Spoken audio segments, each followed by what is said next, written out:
Hello and welcome to the Performance Podcast, episode 4. Episode 4? Episode 4. Okay, cool. Yeah. Right, what are we talking about this week? How to never get an exercise wrong, how to get it right every time, how to understand how you should be working the muscle, okay? We're not talking about cardiovascular, we're talking about hypertrophy, so muscle building, mechanics of the body, okay? How to make sure you're getting it right pretty much every single time and you're not wasting your time. Now, certain rules you should be doing when doing hypertrophy, 101 things is tension, mind to muscle connection, understanding where you should be working and what is full range of motion. So we're going to talk about triceps first, nice and easy muscle group to understand, and it applies to every muscle in the body to a point. Okay, so all muscles have a long point and a short point. So if I look at my tricep now, okay, that's it's pretty much its shortest point. If I take it up here, that's at its longest point. Okay, also it has spination of the wrist. So when you're working a muscle, you need to know where it starts and where it finishes. Okay, so if I'm going to do a standard rope press down, from here to there, I'm in the middle of the actual range of motion.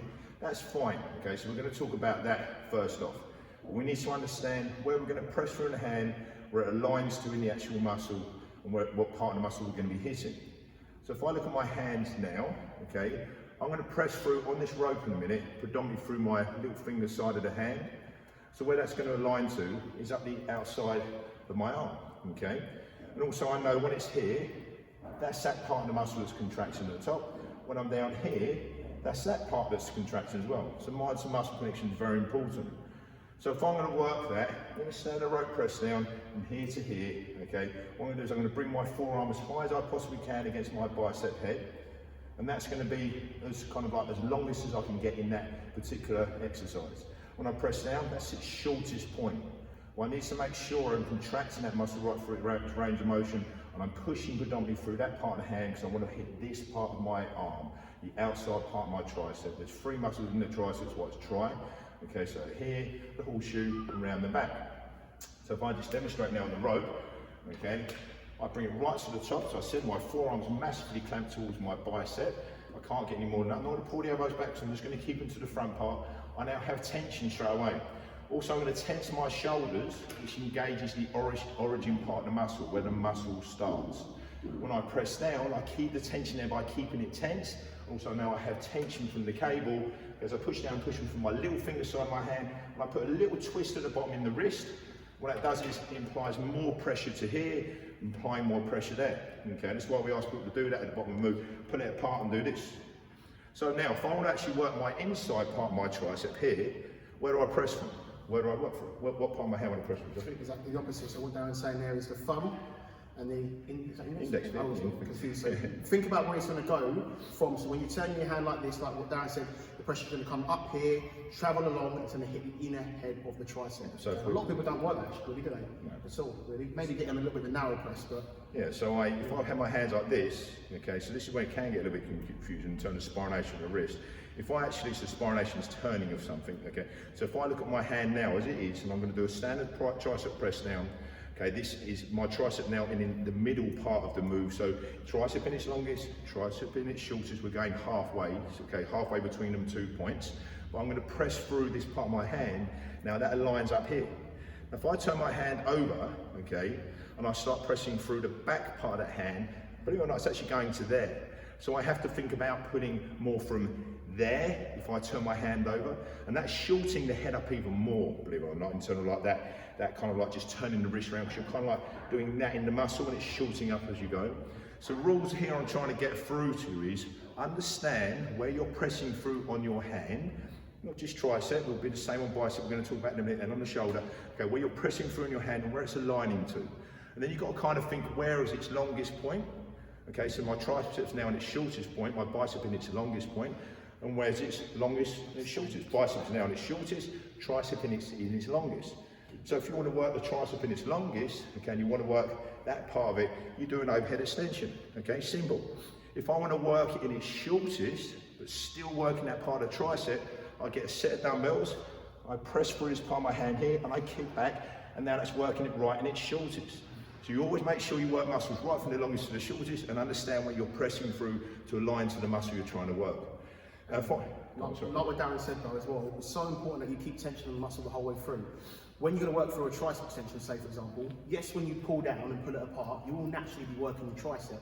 but you're only going to be really working it to about 30 to 40% of its full capability. If you tense it up right from the top, all the way through to the bottom, not only are you getting it here, because we obviously want to keep constant tension of the muscle throughout, it's going to be so much more direct when you pull it apart. And just make sure you keep them elbows tight, especially on the tricep, and you're only moving the forearm, okay, the whole way through. Pretty standard rules to follow the whole way through. Yeah, so tendency if you're using cables as well, when you're actually doing a standard tricep press then is, because you have this sort of like this thing with the rope pulling you up, a lot of people do stuff like this, they push down as they come up, they do that instead. It's just a standard mechanics. Think about mechanics, one thing we haven't spoken about really, mechanics of your body. That all your body has different mechanics. So this is a pivot joint in the elbow, okay, that's what the tricep does, is pivot joint. It doesn't matter where you put it, it still does the same thing, okay, it still does the same thing. But it has a long point and a short point, and it has different points where you press through in your hand where it aligns to on your actual arm. So when next time you're training, if you're training your triceps, turn your hand upside down, get a short bar, and do that. And you'll feel, what you'll do is, you'll predominantly pull through the index finger side of your hand. So if I'm putting through this part of my hand upside down, where's that aligning to? The outside top part of my tricep, okay? It's actually more the top part of my tricep because I'll kind of like crunch the tricep head up. It's come away from triceps and going to biceps. It's the same with biceps, okay? So if I'm putting through this part of my hand, where's it aligned to my arm? The inside point, if I pull more through here, okay? Now if I turn my wrist, I'm really taking the inside head of my bicep out. There's only two heads on the bicep, okay? Bicep, two. Okay, so I doing this, pull through, forearm gets more involved, because it will do, okay? And the outside head's basically activating more. This has gone soft. If I really turn the wrist over, I'm now working this little muscle here that sits beside the actual outside head of your biceps, brachius muscle here as well. And it's really gonna kind of like really isolate your forearm as well. But again, the bicep has a long head and a short head in terms of where it's, a long point and a short point. Now it's opposite to the tricep. So if the triceps in its shortest, the biceps in its longest, the antagonist muscle group to the muscle you're working. So antagonist is the opposite muscle group to the muscle you're working. If I go like this in my bicep, triceps in its longest, biceps in its shortest. So we have to work that range. Okay, so if I wanted to kind of do that, I'd sit on a bench, and now my biceps are in their longest. But I want to work the inside head of my bicep. So I put right back here, I curl, okay, so I'm inclined on a bench, and right back is right at its longest point, but I pull through this part of my hand, simple. No, I might return the pinky up as well. Yeah, return the finger up. I see a lot of people do that actually. You really want to turn that pinky up. Even just doing that there without weight, you can feel that instantly. And just, it's very, very important as well to work your biceps equally as much as your triceps. A lot of people kind of like go past the other way, because whenever we think of like, say, bodybuilding poses or something like that, we always like throw up the front double. But believe it or not, the tricep actually makes up more of your arm.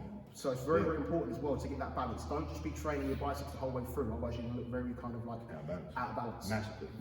It's a really good point. Your arms, if you're a guy that wants big arms, so it's not about women so much, well, women, probably some women do want big arms, but train your triceps. Definitely. Your arms look so much better. And also with the bicep, train your outside brackets more, okay, outside head more than your inside. It's a bigger part of the bicep, believe it or not, and it's easier to actually lift heavier weights, heavy weights in certain terms. There's a different ballgame. We're talking about actually getting the exercise right.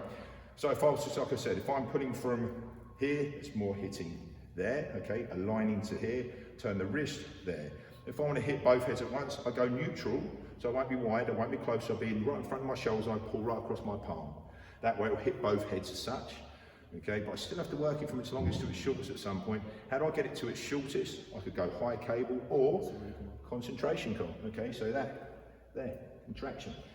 Okay, muscles round as well, please remember this, muscles round, tension on muscles. So when we get people doing sand double concentration curl like this, first of all they should be round their back like I just was, okay, they just lift up like that, it's a drag curl.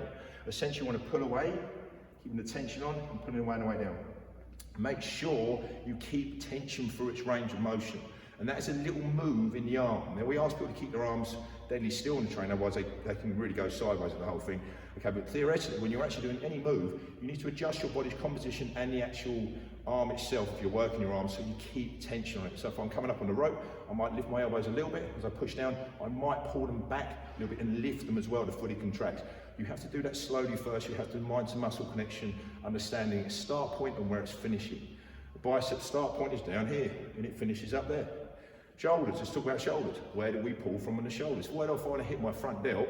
Where would I raise from? I think about my elbow joint more than this at this point, okay, because that's the closest joint to the actual muscle I'm working as such. But otherwise, I'm going to think about my elbow joint. If I'm going to work this front delt, I spironate, I pull through here, and that isolates there.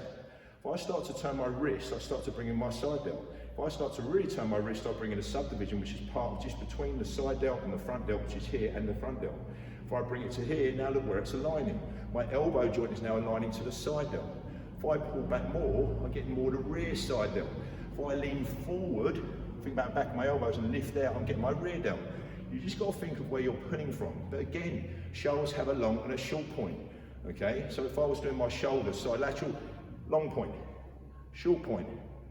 Okay, but here there's not much tension, so there's no angle. So how would you ever get that? You change your body's composition here, so your angle. So we'll change my body, so I've changed the angle, so I'm putting the weight onto here, so I've got an angle on the shoulder. Or I get a cable and I work from here to there. That's simple, like that, okay? People can never quite get their head around the whole kind of elbow thing. But a good rule and principle to follow is you've probably always seen the machines, is obviously pec ones, we're talking about shoulders for the time being, where there's actually pads that will go into your elbows and you'll be lifting from them. So that's exactly that. That just proves that lifting from your elbows. And try it sometime. Just think about like relaxing your wrist and then try and like lift from your elbow. You'll feel it straight away. And then actually think about lifting from the hand. I mean, we can't do it for obvious reasons, but if we could, we always say this, we'd strap a dumbbell to your elbow and you get so much more of a contraction the whole way through. And like Darren said, just listen, like you always say, listen to your body the whole way through. If something doesn't feel quite right when you're training, just micromanage it until it does feel right. And make sure you're hitting all the heads of the shoulder, the tricep, the bicep to get a real full development in that muscle. Yeah, so I like the fact you said micromanagement. So micromanaging is where you actually really kind of like, you've got, let's say like you've got loads going on, you break them little things down, you have to think about them very, very intensely.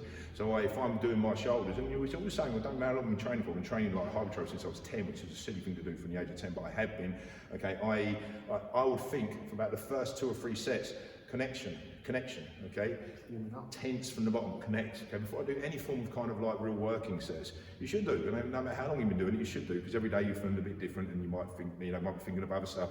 No, zone out. Okay, you're in the workout. It's that simple. Okay, but make sure, like what we said, it's tension from the bottom right to the top. Okay, and you're making sure that you're working its full range of motion.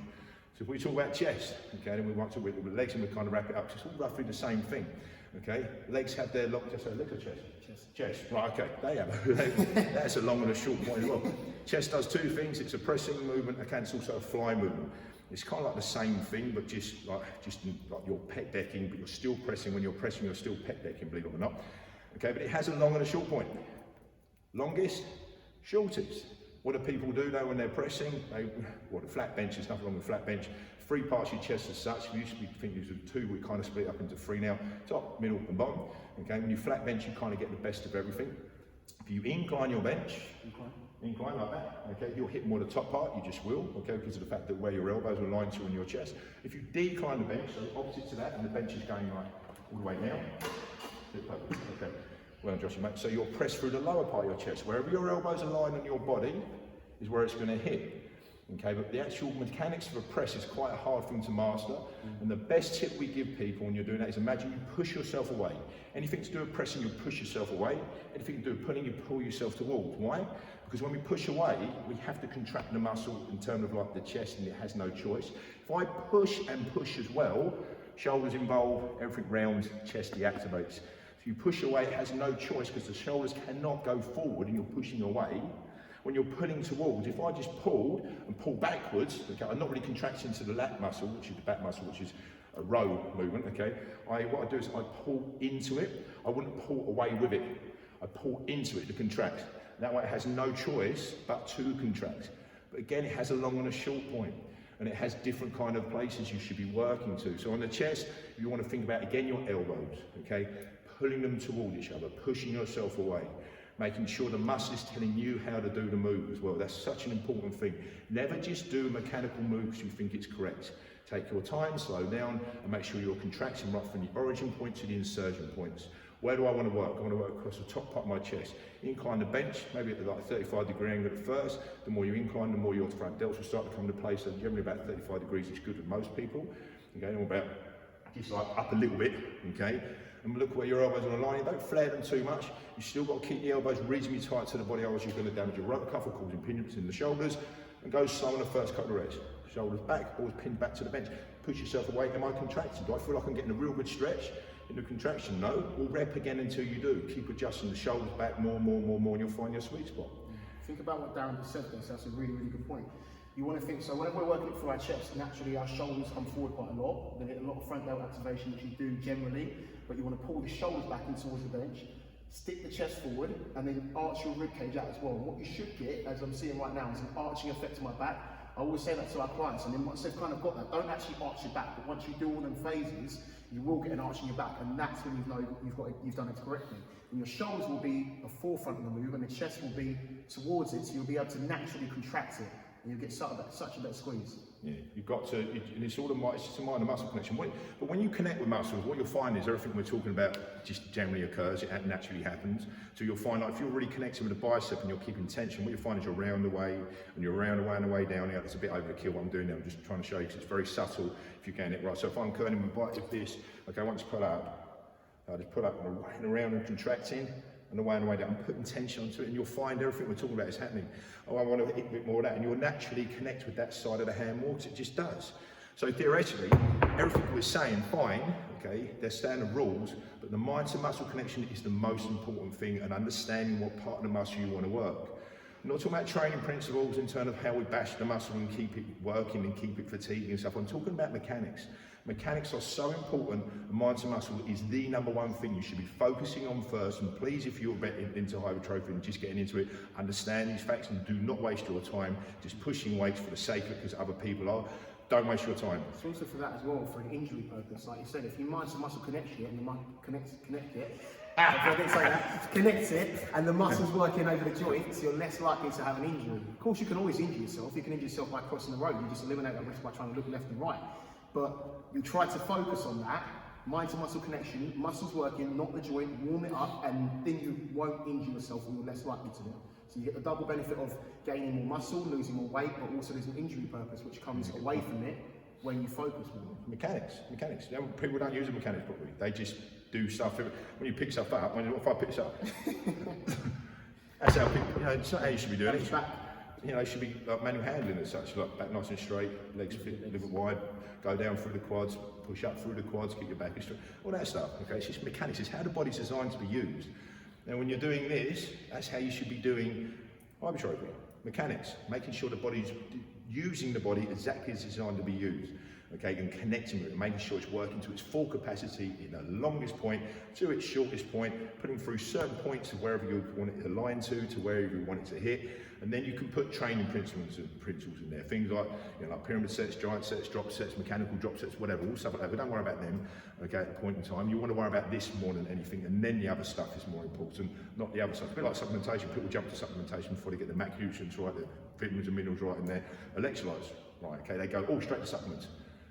Don't need them all the time, okay? Basics right first. Get your basics right, get your foundation right. You must have heard, it's the same with everything in life. If you don't put good foundations down, you're just wasting your time. You really are. So legs just quickly, in case we run out of time. Come on, 20 minutes. Come on. 20 minutes. Okay, legs is the same thing, I'll just run through them very, very quickly, okay? So wherever I push through my feet is where it's going to align to my legs. Okay, so if I take a standard squat position, I'm going to prove a little bit of a point here. Let's take a standard squat position, okay, bend my knees, okay, keep my knees directly in line with the feet, that's the mechanics of that, don't have them in or out.